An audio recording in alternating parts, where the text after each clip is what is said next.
দেখুন, ডেমোক্রেসিতে অংশগ্রহণ করা, ভোটিং সিস্টেমে অংশগ্রহণ করা, ইলেকট্রাল পলিটিক্সে অবশ্যই দরকার বলে আমরা অনেক আগে থেকে রাজনীতির ময়দানে এসেছি। আস্তে আস্তে আমার পরিবারে অন্যান্য আরও যারা পিছিয়ে যারা আছেন তারা আসছেন, এটা আমি স্বাগত জানাচ্ছি। তবে ব্যাপারটা হচ্ছে দল চয়নের ক্ষেত্রে একটা দুর্নীতিগ্রস্ত দলকে চয়ন করে ফেলেন, ফলে এটা নিয়ে অনেক সমালোচনা হচ্ছে, আলোচনা হচ্ছে, এটা নিয়ে অনেক চর্চাও হচ্ছে। এতটুকু বলবো যে যে দলটাতে উনি নাম লিখালেন সেটা একটা দুর্নীতিগ্রস্ত দল, যেই দলের অপদার্থতার জন্য, যেই দলের ব্যর্থতার জন্য, নোংরামির জন্য, চুরির জন্য যে 26,000 চাকরি বাতিল হয়েছে, তার মধ্যে অনেক যোগ্য আছে, আজকে যোগ্যগুলো রাস্তায় বসে। যেই দলের জন্যই আনিসকে খুন হতে হলো, যেই দলের সর্বোচ্চ নেত্রী বলেন যে ওয়াকাফ নিয়ে আন্দোলন করতে গেলে দিল্লিতে গিয়ে আন্দোলন করতে হবে, সেরকম একটি দলের নাম লিখানোর জন্য উনি একটু সমালোচিত হচ্ছে। প্রকাশ করছেন খুব ক্যানিংয়ের বিধায়ক শওকত মোল্লা। তিনি বলছেন যে কাসেম সিদ্দিক কখন কি বলেন কদিনের বিভিন্ন করেছেন এবং এদের মনে হয় খুব বেশি রুজি রোজগার তাই আমাদের গুটি কয়েক তৃণমূলের কিছু বিধায়ক নেতারা আছে, সৌজন্যতার সম্পর্ক আমরা রাখি, আপনি জানেন, আপনারা জানেন ভালো করে। সেই ক্ষেত্রে মাঝে মধ্যে ফোনে হাই হ্যালো হয়।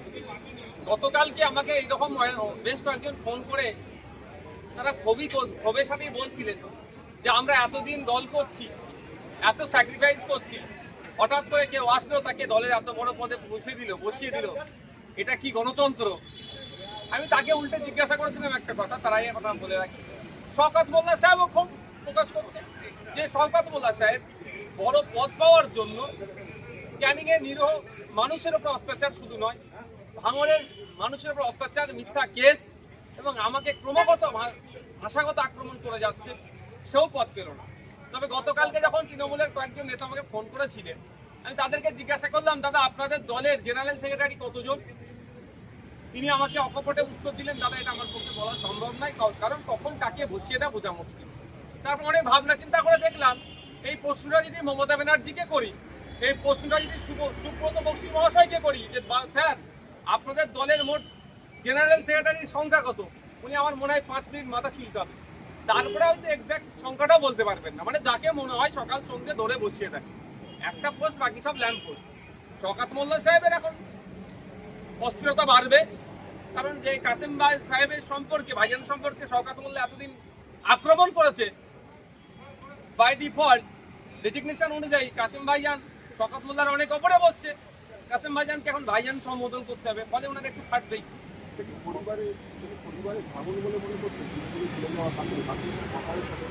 মোটেও ওটা ভাঙন না। পরিবারের মধ্যে আমাদের যে পারিবারিক সম্পর্ক সেটা যথেষ্ট ভালো আছে, কিন্তু রাজনৈতিকভাবে যে যাকে ইচ্ছা পছন্দ করছে, যে দলকে ইচ্ছা পছন্দ করছে, সে সেখানে যেতেই পারে। তবে কাসেম ভাইজান তৃণমূলে যাওয়াটা, একটা দুর্নীতিগ্রস্ত দলে যাওয়াটা পশ্চিমবাংলার মানুষ এটা ভালোভাবে মেনে নিতে পারছে না। এখন বাংলাদেশ কথা বলছিলেন, আজকে মুখ্যমন্ত্রী আসবেন, জিজ্ঞেস করবেন মমতা বন্দ্যোপাধ্যায়কে যে আপনাদের দলের পছন্দ জেনারেল।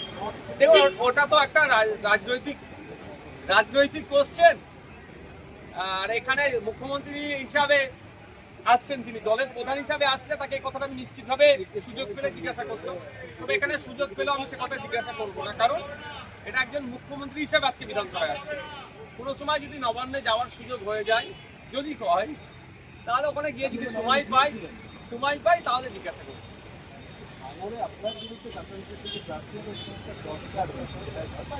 আমি চাইছি আমার বিরুদ্ধে মুখ্যমন্ত্রী প্রার্থী হোক, আমি এটা চাই, আমি অন্য কাউকে চাইছি না। আমি চাইছি আমার বিরুদ্ধে মুখ্যমন্ত্রী প্রার্থী হোক। তবে একটা কথা জানিয়ে রাখি, পশ্চিমবাংলার মুসলিম সম্প্রদায় তৃণমূল থেকে যেভাবে মুখ ফিরাতে শুরু করেছে, কাউকে দিয়ে ড্যামেজ কন্ট্রোল করতে যদি চাই সেটা হবে না, কারণ একের পর এক পদক্ষেপ তৃণমূল কংগ্রেসের, মুসলিম সম্প্রদায়ের মানুষজন ক্ষিপ্ত হয়ে উঠছে।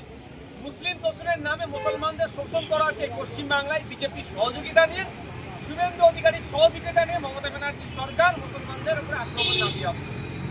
কখনো ওয়াকফ সংশোধনী আইনের বিরুদ্ধে প্রতিবাদ করতে গেলে মিথ্যা মামলা দিয়ে জেল খাটানো হচ্ছে, তো কখনো দিল্লি যাওয়ার নিধান দিচ্ছে।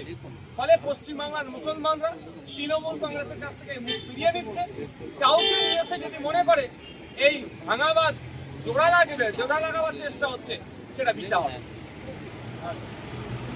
এই যে আপনি যখন প্রেস মিট করছেন তখন শওকত সাহেব বলে তার সঙ্গে বেশ রাজনীতি থেকে যোগদানের কোনো কিছু আছে? আমার সাথে কথা হয়নি, কারণ হচ্ছে আমি আপনাদের কোশ্চেনের উত্তর দিচ্ছি না। আসলে শওকত বাবু তার গাড়ির কাজটা সৌজন্য বিনিময় দেখুন, ব্যাপারটা হচ্ছে আপনাদের দিকে হয়তো হাসতে পারেন।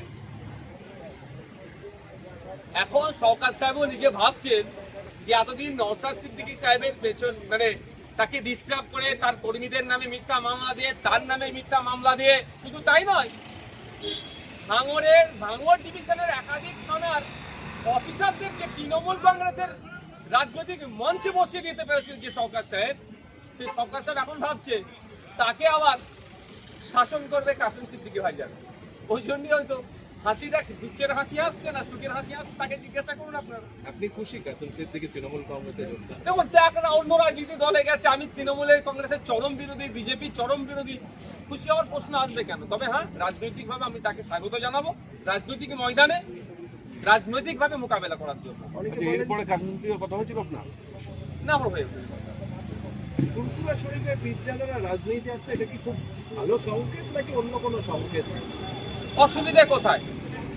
আমি তো মনে করি আরো বেশি বেশি করে যারা ধর্মীয় গুরু তাদের রাজনীতিতে আসা দরকার। রাজনীতিকে বাইরে থেকে কন্ট্রোল করার থেকেও সরাসরি রাজনীতিতে আসে। বাইরে থেকে কন্ট্রোল করলেই বেশি নোংরামি হয়। সে যখন কাউকে পদ্মশ্রী প্রাইজ দিয়ে নিয়ে যে চর্চা হয়েছিল, এইগুলো যেমন চর্চা হচ্ছে, এটা থেকে সরাসরি রাজনীতি করে। বাইরে থেকে কাকে ইঙ্গিত করছেন? দশ থেকে আহ্বান জানাবেন রাজনীতিতে আসা? আমি সকলকে আহ্বান জানাবো।